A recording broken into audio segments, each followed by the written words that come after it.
Assalamualaikum warahmatullahi wabarakatuh. Sampurasun, kembali di Kang P Survey Channel.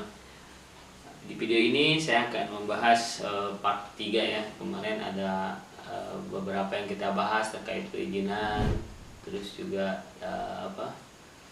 permodalan. Nah, sekarang kita akan bahas tentang strategi pemasaran. Sebagai UMKM modal awal menjadi pengusaha, Kang P mau nge-share ada yang namanya 6C. Nah, ini 6C ini Sadul UKM harus ketahui. Ini bisa dipakai di bisnisnya Sadul UKM. Di antaranya C pertama itu cost harga, yang kedua C kedua itu confidence of buying, C ketiganya konsep, C keempatnya communication, C kelimanya customer relationship, C keenamnya konsistensi.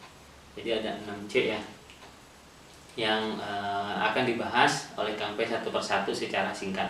Sebelum Kang P bahas satu persatu, jangan lupa ya, Sadul UKM dimanapun berada, subscribe channelnya Kang P, nyalakan loncengnya, klik loncengnya supaya terus update dari video-video yang Kang P upload mengenai seputar tentang bisnis UMKM ya. Jadi nyalakan loncengnya, like videonya jika memang itu bagus, share supaya bisa yang lain dapatkan manfaat, bukan hanya Sadul UKM yang nonton videonya Kang P. Jadi yang belum nonton pun, belum subscribe bisa menonton ya. Komen buat ada pertanyaan-pertanyaan. Alhamdulillah selama ini Kang P selalu membalas komen-komen, baik itu dalam video balasannya maupun di komen langsung di YouTube ya. Kita bahas C yang pertama, yaitu cost harga. Nah, ini setting price ya, yang kadang-kadang Sadul UKM tuh membuat settingan harga tidak melihat kompetitor ya.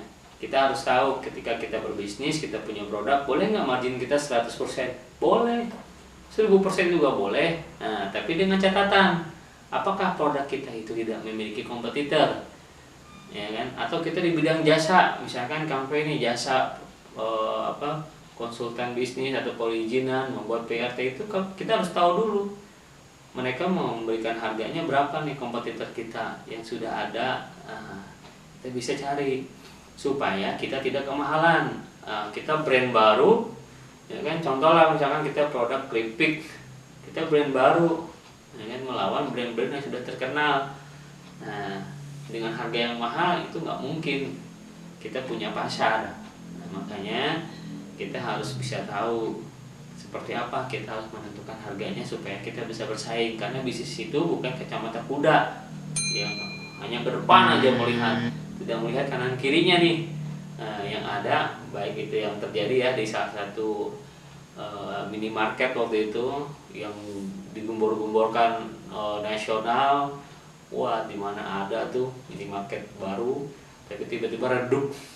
Karena apa? Kita melihat setting harganya itu tidak melihat kompetitor, akhirnya dia kalah bersaing ya. Penentuan harga juga harus tahu, margin itu ideal. Kalau sembako itu biasanya tipis, 5-10% aja udah bagus ya. Terus kalau retail itu kita misalkan dari sisi HPP-nya, harga pokok pembeliannya, atau kalau produksi harga pokok produksi. Kalau harga pokok pembelian retail itu punya margin itu ideal misalkan 10-20%.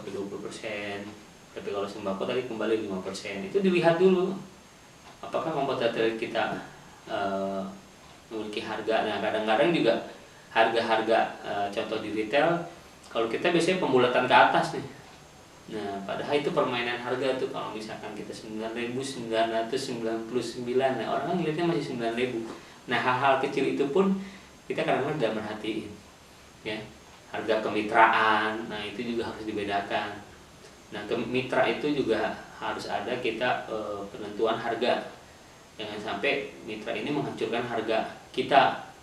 Itu harga kita dari produsennya langsung. Nah, nanti kita bahas tuh tentang kemitraan ya. Sadul UKM biar tahu. Yang kedua, confidence of buying, kenyamanan melakukan pembelian. Nah, kenyamanan, kemudahan itu juga kita harus perhatiin. Misalkan dia cukup dengan WA, terus kita ada marketplace sekarang. Nah, kita nanti juga bagaimana sih cara, kemarin ada yang nanya bagaimana cara daftar marketplace, nanti kita coba buatkan videonya. Nah, buat kemudahan dengan dia WA atau dia gratis ongkir, nah itu juga memberikan kenyamanan. Atau kalau misalkan saya dulu kan punya toko, dulu Kang P waktu memimpin satu perusahaan makanan di Bogor, toko oleh-oleh itu pas kita masuk, dari mulai settingan AC-nya pun suhunya kita atur sampai ada musik-musik supaya mereka pas masuk itu nyaman dari sisi suhu ruang, dari luar panas masuk ke dalam dingin. Nah itu kalau kita punya toko, itu salah satu triknya ya, strateginya. Nah ada banyak lagi lah.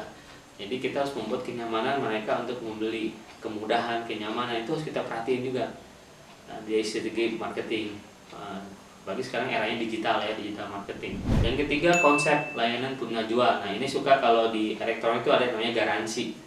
Nah kalau saya dulu UKM kadang-kadang kalau di komplain tuh suka marah nih. Nah kadang, wah ini produknya, saya produksi 100 masa kamu doang yang komplain. Nah harusnya itu ketika mereka komplain, terima dulu komplainnya. Kadang-kadang kalau kita suka ada komplain di perusahaan-perusahaan yang udah besar ya, pas masuk WA atau di DM atau di IG itu komplain, mereka pasti ditanyanya, baik kakak, mohon maaf atas ketidaknyamanannya, diganti dulu produknya, dia beli 1 ganti 2. Nah supaya untuk dia bisa mereview bahwa servis kita bagus, itu bagian dari garansi. Nah setelah itu baru kita tanya kenapa produk itu misalkan kalau bolu misalkan berjamur, kenapa berjamur? Oh iya, ternyata pada saat saya beli terus dimasukkan ke mobil suhunya panas. Nah itu kan baru kita kasih tahu, oh iya Bu, mohon maaf, bolu itu tidak kuat untuk di suhu panas dan waktu yang lama. Nah itu baru kita kasih edukasi. Tapi si konsumen ini ngerasa terpuaskan, layanan pengajuannya bagus nih. Oh jasa pun sama, ketika ada komplain kita harus bisa jangan di counter, kita harus bisa terima dulu komplainnya, baru kita tanya kenapa. Ya itu layanan pengajuan itu penting ya, servis, komunikasi. Nah memberikan penawaran yang menarik, nah seperti diskon, buy one get one udah kuno nih. Wah Kang P pernah launching 2017 di Bandung, bolu susu Lembang waktu itu. Kang P yang launching bolu susu Lembang itu buy one get one free, 2000 kue dalam waktu 2 jam. Nah itu kita laksanakan. Nah gimana ngemasnya? Bukan hanya kita buka tempe buy one get one free, enggak. Itu pun ada strateginya. Nah itu bagian dari promosi diskon. Nah sekarang ini diskon yang paling menarik itu free ongkir. Nah free ongkir 0 rupiah. Nah itu juga pelayanan ya, penawaran yang menarik, pelayanan yang menarik untuk konsumen kita. Di antara seperti itu. Yang kelima, perhatiannya customer relationship, hubungan dengan pelanggan. Nah kita hubungan dengan pelanggan juga kita buatkan grup WA bisa, atau member. Nah, database yang kita himpun terus kita buat member ke mereka. Kartunya bisa digital, dia harus dicetak, kita kirim, terima kasih telah menjadi member, ini kartunya free ya kan? Atau dikasih catatan kalau belanja 100.000 dapat free member. Nah kelebihan member apa? Nah dari sisi harga, mungkin free ongkir, mungkin reward pas ulang tahun.